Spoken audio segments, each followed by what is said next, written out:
On a whim, I snatch up my phone from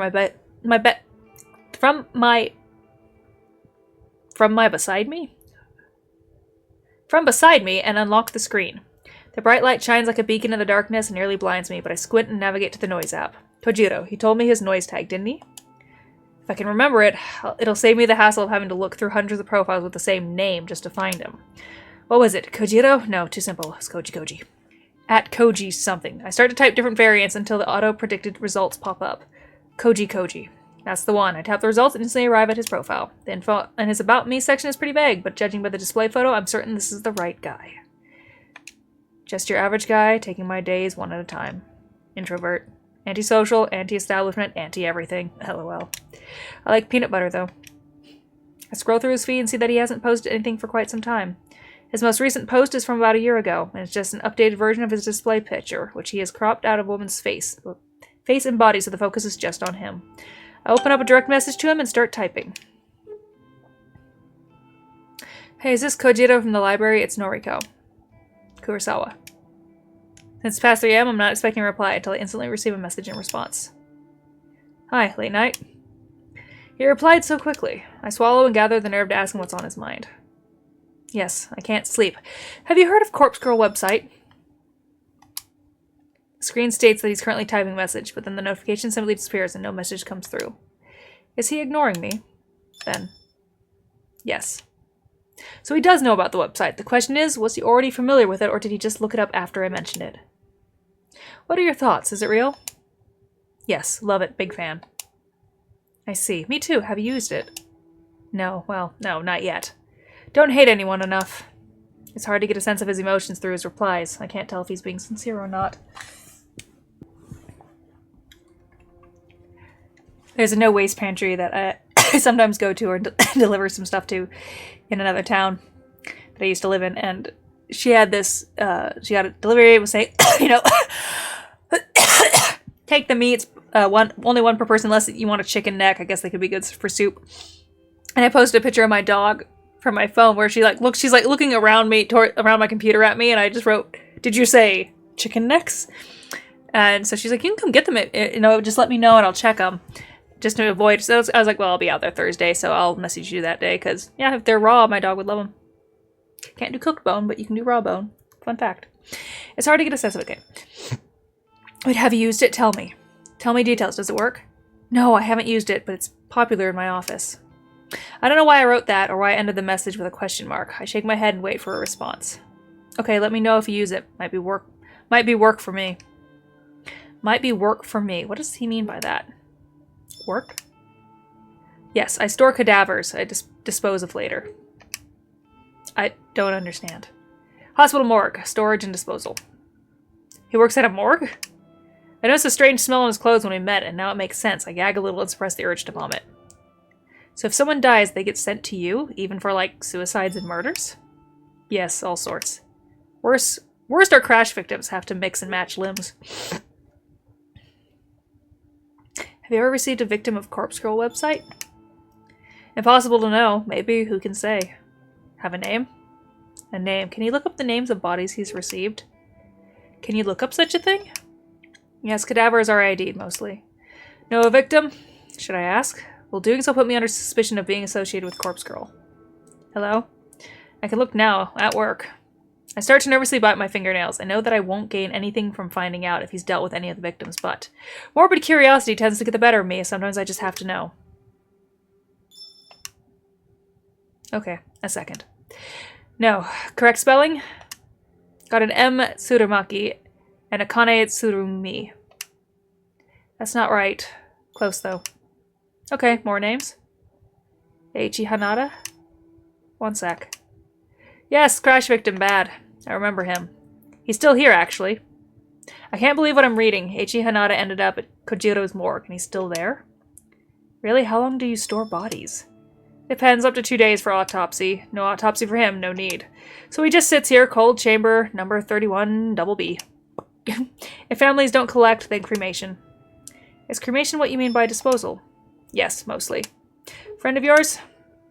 Not exactly. But he's Corpse Girl's victim, you said so. Well, I don't know. You said so. Interesting. I'll look at him again. Really, there's no need for that. It's okay, I won't tell. How did you do it? I swallow hard. What does he mean? Hello? How did I do what? How did you kill him? Oh, shit. I've messed up. He knows. Kojiro has figured out who I am. In a panic, I slam my phone down. I can hear the constant vibration against the bed as Kojiro continues to message me. Shit. Shit, shit, shit. No, Iris! It's okay. No, don't get mad at him, all because I said shit 3 times in a row. No, don't get mad at him. Don't get mad at him. What do I do? Can I make something up to convince him that I'm not the one responsible for Ichi's death? Will he even buy it? But by not responding to him straight away, I've probably inadvertently proven my own guilt. I pick up my phone between my trembling thumbs and forefinger. I hold it delicately, as though has suddenly become some sort of evidence that I don't want covered in my fingerprints. In a way, that's completely true. I stare at the messages from Kojiro. Hey, you there? Hello? I'd rather reply. I have to say something. Maybe, just maybe, I can throw him off my trail. I don't know what you're talking about. I didn't kill anyone. Not exactly a lie. Yes, true. Corpse Girl killed him. No name entry on Corpse Girl's website. But you knew his name, and you knew he died. Ergo, you requested his death. Wait, this is good. This is far better than him believing I'm Corpse Girl. He thinks I'm just some fan of the website that submitted a request. After I run with this, I can't let him know the actual truth. Okay, you got me. I used the website to request his death. Ha! Wow, mad. So the site is real. Amazing. This is exciting. Are you happy he's dead? I decided to take a leaf of Tomo's book and act more innocent than I really am. Not really. I just made the request on a whim to see what would happen. I didn't think it would really work. Wow, so you didn't hate the guy? Aichi? No, I never even met him. Just found his photo on the internet. Incredible. Corpse Girl kills with just a photo. Doesn't even need a name. Wonder how many other Vics I've got here. LOL. Have to go. Clocking off soon. Talk later. Kojiro's status immediately changes to offline. I breathe a sigh of relief. I think he bought the lie. Surely I'm in the clear. But this whole conversation was an exercise in stupidity. I nearly shot myself in the foot because of my own insatiable curiosity. I shouldn't have contacted Kojiro at all. The only positive thing to come out of this is learning that Kojiro works in a hospital morgue. I could potentially take advantage of this, but my sleep-deprived brain can't quite work out how. Well, I can dwell on that later. For now, I really need sleep.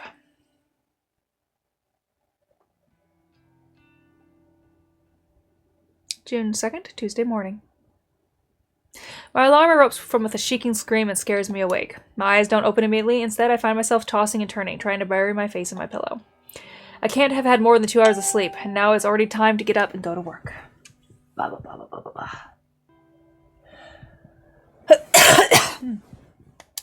How the hell am I going to function today? Excuse me.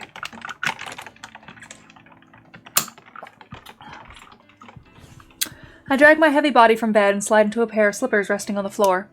With a yawn and a stretch, I leave my bedroom. I stand in the kitchenette connected to the living room for a few moments, completely absent-minded.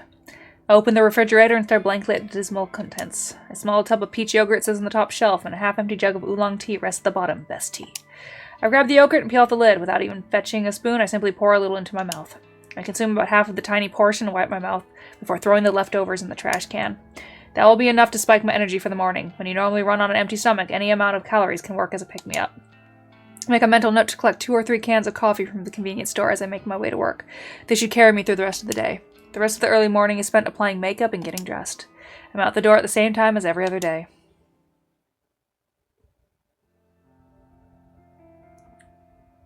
To stop myself from nodding off my desk, I decide to rearrange my personal effects. Having something to focus on is a great way to fight off sleep. Unlike the other employees here, I don't tend to keep too much at my workspace, yet is still managing to feel cluttered somehow. I'm waiting to see what's in Tomoe's desk. Next to my computer monitor are 3 little figurines that I collected from toy capsule machines. There's a set of anthropomorphic coffee cans that were released as a promotional campaign for my favorite coffee brand. Each figure is about the size of my thumb. They're cute little things, and when you put a coin into the capsule machine, you never know which character you're going to get. So far, I've managed to collect Captain Cafe au Latte, Lieutenant Long Black, and Madame Macchiato.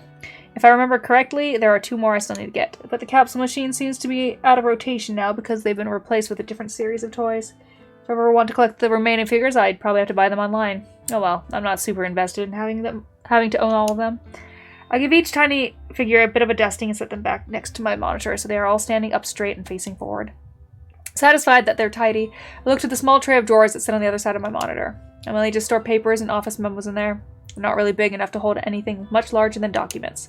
I rummage through the drawers and discard a few old notices that aren't relevant anymore. When I'm done, I file away a couple of loose papers that have been fluttering around my desk for the last week. With that complete, I straighten up my keyboard so that's parallel with my mousepad. I give the keyboard a thorough dusting and then lean back in my chair to admire my work. The desk looks much nicer now. A clean workspace invites a clearer state of mind, or so my coworkers would have me believe. Maybe I'll buy into that a little bit, now that I can see the effects for myself.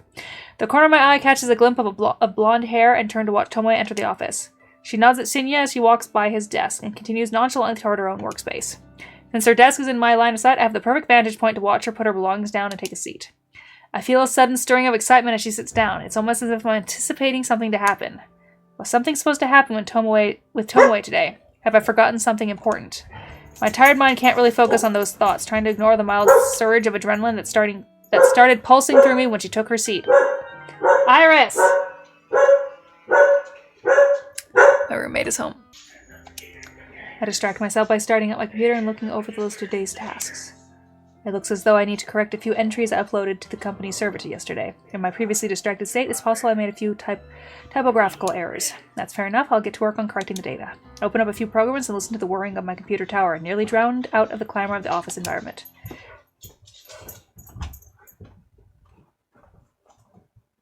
The next sound I hear eclipses the noise of the computer and the office, completely and absolutely. A terrified shriek slices through the air like a knife, leaving a deathly ringing silence in its wake. I scramble to my feet purely out of instinct, scanning for the source of the scream. I don't have to look very far before my eyes fall upon a distressed Tomoe kneeling on the floor and clutching her face. She's on the ground next to her desk, staring down unblinkingly, her fingers white from the strain of clawing at her own head. In the sudden chaos of people rushing to her side, I somehow manage to notice that one of the drawers on her desk is wide open. An open drawer. As tired and exhausted as I am, the significance of the open drawer isn't lost on me. I immediately realized why my body subconsciously felt excited when Tomoe came into the office this morning. I left something in her desk drawer, something I wanted her to find. Yesterday's obsession with discovering the identity of the one who requested my death caused me to forget my rebellious strike against Tomoe. Hello, buddy. I left something in her drawer yesterday, thinking she was the one who submitted my photo to the website. Then she didn't come into work, and it completely slipped my mind. After she confessed to requesting Akane Tsuramaki's death, I erased my suspicion of her being the one who targeted me, but I didn't remove the item from her drawer. I'm in deep shit now. Before I can even lurch forward from behind my desk, Tomoe turns her head to face me. Her cold, grim eyes lock onto mine, refusing to let go. A trickle of crimson blood seeps from her scalp, where her fingernails pierced her skin during her panic scream. Swallowing my nervousness, I break eye contact with her and stare down at the flat object that was the focus of her outcry. It's a familiar photograph, a printed imagery on glossy paper, traditional, old school, and just effective as I had hoped. Though I can't make out all the details from this distance, the composition of the photo doesn't elude my memory. It depicts my very own corpse, toppled backward over a tombstone. A bloody slash traces across my neck. A laceration lines my stomach and a knife protrudes from my breasts. My black hair is in a tangled mess, my dark eyeliner smeared and smudged. The grimace on my face is an unmistakable mask of death. Noriko Kurosawa, stoic and unflinching in death. Noriko Kurosawa, dead atop a random tombstone in some nameless cemetery. A bizarre yet ultimately unremarkable way to die. It suits me perfectly. I'm proud of the work that went into this photo. The objective was to punish Tomoe for requesting my death, to create a work of art so horrific that she would beg for forgiveness when she found me still breathing. But the scene playing out for me is unlike anything I had imagined. Tomoe's face is scrunched up with hatred, the veins in her forehead threatening to burst and shower the office with Sengun gore at any given second. Whether or not she thinks this is some sick prank is beyond my knowledge. All I can decipher from her expression is that she is likely to strangle me given the opportunity. But perhaps I'm jumping ahead of myself. Why do I automatically assume that she believes I'm guilty of putting the photo in her drawer? I mean, aren't I the victim in the image? Perhaps she actually... Who the fuck is responsible for this?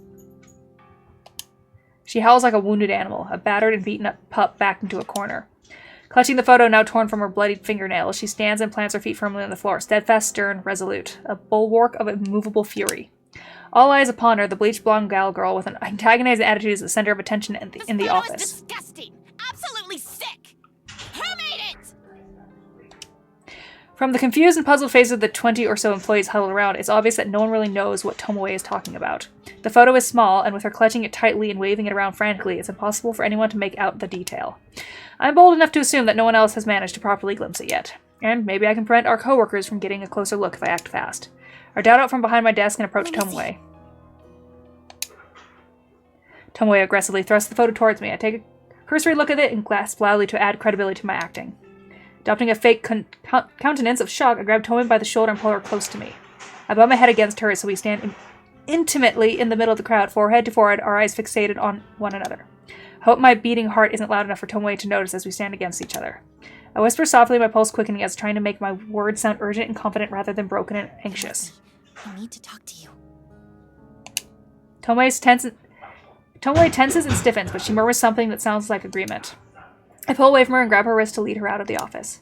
We exit through the throng of onlookers scratching their heads and dart toward the elevator. Shinya says nothing as we pass him. He just looks on with a pale face. The elevator ride down is silent and awkward, but eventually the door opens to reveal the ground floor lobby. We weave between the scattered couches and sculptures, making a frantic dash for the exit. We finally emerge outside into the brisk morning air. Trying hard to catch my breath, I notice that Tomoe isn't nearly as exhausted as I am. I want to chalk up my wheezing condition to a lack of sleep, but I know that's just an excuse for my poor physical fitness. Tomoe is still holding the photo in her hand. She looks at it once more in disgust and faces me with one hand on her hip. Tell me what the fuck this is? Look, it's difficult to explain, but I'll try my best. I want to find out who planted this in my drawer. And look at this. She thrusts the photo at me once again. She uses the point of her thumb to indicate the timestamp printed at the bottom of the image. Yesterday's date on it. A photo of your dead body, as if you've already been killed. But here you stand. Sure enough, the photo bears yesterday's date. The time states 9:06 p.m. I marked it as such when I was under the belief that Tomoe would find it yesterday morning. I wanted her to anxiously wait out the day until my death accompanied the rising moon. Since that didn't go down the way I planned, the confusion on Tomoe's face now is self-explanatory. I just can't believe that corpse girl wants you dead. What did she say? Huh? This is just like what happened to Akane Tsurumaki when I requested her death. The police found a photo of her own dead body on her phone when they investigated how she died. What? Is this public knowledge? How did I not know now this? You've got a similar photo. Does that mean Corpse Girl is trying to kill ya? But it doesn't make sense. It's already past the time it says here. And why was the photo in my desk drawer? What do I gotta do with it? I'm still reeling from the information about Akane Tsurumaki. The police discovered the corpse photo on her phone. Of course they did. Of course they would investigate her death. It was foolish of me to assume the photo wouldn't come to light. Tomoe grits her teeth and tenderly touches a finger to the bloody cuts on her scalp, the place her fingernail slashed in anguish. She looks at her fingertips in revulsion and sighs. Look, maybe it's my fault that Akane Tsurumaki ended up down the well. Maybe it's not. The least I can do is make sure that the fucking corpse girl doesn't come to get you as well. You ain't my friend or nothing, but sluts gotta stick it out together, right? I don't wanna... I'm sorry. I feel like these are the most touching words Tomoe can string together. I'm somewhat flattered that she wants to protect me. Tomoe, you don't have to do anything. Yeah, I kinda do, you know? You comforted me a little when I came to you about the dead skank. Made me feel like I wasn't totally to blame, yeah? You might not be as much of a psycho as I thought. Might be a heart beating behind that flat chest. Okay. Thanks. Unexpectedly, the brash and brazen girl beams at me Right brightly. under 24-hour surveillance. Corpse Girl's gonna have to crack my skull open before she goes sticking her fingers into yours. Tomoe, really, that's not necessary. I can't figure out a way to convey that I'm not actually in any danger. Well, immediate danger, at any rate. It's true that there is someone out there who wants me dead, badly enough to have requested it through the website. But as far as the threat of Corpse Girl coming to get me goes, I'm perfectly safe. I resign myself to simply staring blankly at Tomoe, the girl I hold so much disdain for. I know I should choose my next words carefully. Tomoe is prone to violent outbursts at even the best of times. I'd feel better with you looking after me. You're damn right. Ain't no one gonna protect you as good as me. Tomoe reaches forward and ruffles my hair in a tomboyish manner. I grimace and bear it until she's satisfied and retracts her arm with a laugh. What are we gonna do? I don't totally believe this corpse girl person really exists, but still. Something or other killed Akane Tsurumaki. Pretty sure it wasn't suicide, what with the photo and all. Since you got one of them photos too, I reckon someone's out to get you. Yeah, about that. How about we hunker down at my place after work? Gals night in, right? If someone tries to break down the door to get to you, I'll show them what's what. She really is insistent. I almost can't believe this is the same girl that slapped me across the face last week. I felt like we could almost be friends at this rate, but what happens when she finds out I'm not actually in any danger? Will she think I used her? Betrayed her? What if she finds out that I'm Corpse Girl? That would probably be the trigger that provokes her into slashing my throat herself. Tired as I am, and feeling weak of will, I simply nod. Let's go to your place after work. Yeah, that's what's up. We'll do a snack run, okay? Gotta have chocolate and cake on a night like this. Oh, All of a sudden, she freezes and stares intently into my eyes. Sorry, I didn't mean to. it's fine. Snacks sound good. Hey, don't feel pressured to eat, okay? I got a big appetite, so nothing will go to waste. Yeah. She grins, looking proud of herself. My expression softens somewhat. Somehow, Tomoe is displaying the minimum amount of human decency, and yet it's very touching. We've somehow broken down a wall between us and removed the animosity that hung in the air since the day we met. Suddenly, she reaches out her hand, the photograph held gently between her fingers. Better you have it than me. Looking down at the photo, it's pretty clear that it's me in the image.